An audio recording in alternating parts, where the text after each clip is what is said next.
Somebody call pest control because we have a rat on the loose, and I'm being very literal about this. So let's talk about this tea on this episode of Pretty Little Liars and Perfectionists after the secrets.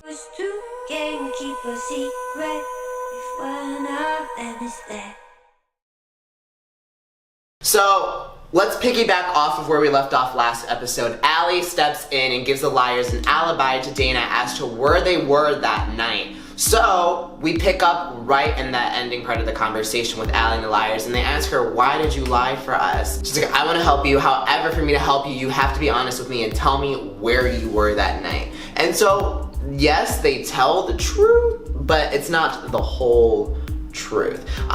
They basically tell her that they were all just walking home, and she's just like, okay. But I'm pretty sure she knows that they're lying because she knows these kids like the back of her hand because they are her and she is them. Like, they're all literally, I feel like all of the liars are small little facets of Allie, so it's like the 7 personalities of Allie running around at all times. So now, Mason is being a little bit of a bad boy to where Ava basically wants to kick his ass. Check out this clip. Get out of his seat. What are you talking about? Get out of his seat. This seat is up for grabs now, right? I mean... Mason. Get out of his seat, Mason! Calm down. Mason is being a douche, and he's basically acting like Nolan, which I feel is so suspicious. So usually in high school, once the mean girl steps out, a mean girl always steps in to fulfill that role, and I feel that's exactly what Mason is doing in this specific situation. Now that Nolan is not here, he is stepping up because he is tired of being number 2 to Nolan's number 1.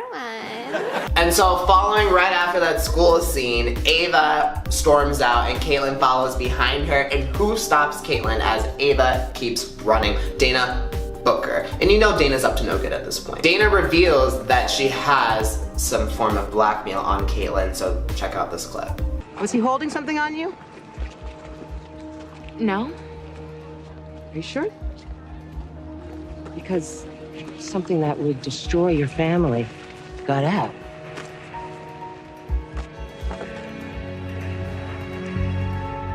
So Dana claims that she got the blackmail from Nolan's phone, but did she really get it from Nolan's phone? I think she got it from Claire Hotchkiss. We get a little bit more of a glimpse into Mason's life as he talks to Allie. So this is everything that Mason claims. However, I feel like whatever Mason says, we have to kind of take with a grain of salt. What's revealed is that Mason was happy to being number 2 behind Nolan's number 1 when he talks to Allie. And second, he claims that Nolan changed a lot when he came to Beacon Hills University. He says Nolan realized the privilege that he had when his name was all over campus since his parents essentially own it. He also apparently took Caitlin out of that relationship with Mason and just reaped the benefits of being in that fulfilled, perfect family. Mason admits that he wants to play the game that Nolan plays on everyone, so he essentially just wants to be Nolan. And now this is where Claire gets a little low-key grimy. Moving on, so Caitlin decides to turn and talk to Claire as Claire predicted when she was speaking alone to Dana Booker, because Dana Booker wants Caitlin to throw everyone under the bus to figure out who killed Nolan. As Claire predicted, Caitlin talks to her, and what happens? Your new head of security, Dana Booker, came to see me today. She showed me some photos from Nolan's phone. Some embarrassing ones of my mom. Yeah, I've seen them. You, what? What can I do to help? You can make sure that no one else sees them. I mean, as one of the largest donors of my mother's campaign, Consider it done. Anything that I can do for you, anything. Actually, there is in the investigation of Nolan's murder. And Claire. I know you had nothing to do with it. Yeah. But Dylan is a small town boy and Ava is a felon's daughter. The stakes aren't as high for them. Now, will Caitlin actually do this? I really don't think so. So now we get an update with Mona, and we get a little bit of information on what she knows about Mason. Number one, what's revealed in the conversation between Allie and Mona is that Allie thinks Mason is guilty of the entire crime. Number two, Mona learns that somebody is blocking her access from the whole BHU system due to suspicious activity when they need to do their own suspicious activity, as Allie says, to find out information on these students. And Mona explains that whoever is smart enough to block her access is smart enough to pin this murder on anybody.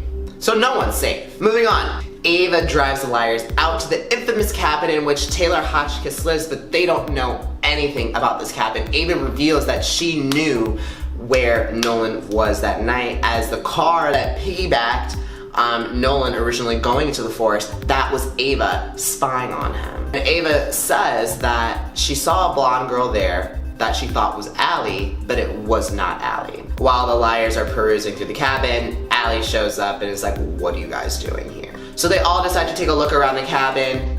Dylan finds a gum wrapper, and this gum wrapper has been pieced in other episodes already. He chooses to hide the gum wrapper from Allie, not telling her. And so as the liars are driving off the cabin, there is a stinky smell, and they pull over, look in the trunk of the car, and they find Nolan's stash. And they open up the wooden box, and there's a dead rat in there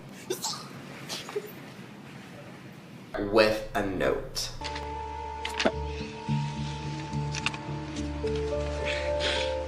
One of you is a rat. You tell her I will. Awesome. So what? One of us is a snitch? Yeah, for a secret stealer's that literal. And trying to turn us against each other. So now this is where Allie starts to piece together the entire situation, because as Allie was at the cabin, she hid from the kids that she found a yellow rose that was alive, not dead. She knew somebody was there. So Allie goes straight to Mona to explain the situation about how she thinks Taylor is alive. Check out the clip. Do you know why I faked my own death? Because everyone in Rosewood wanted to kill you? Not everyone.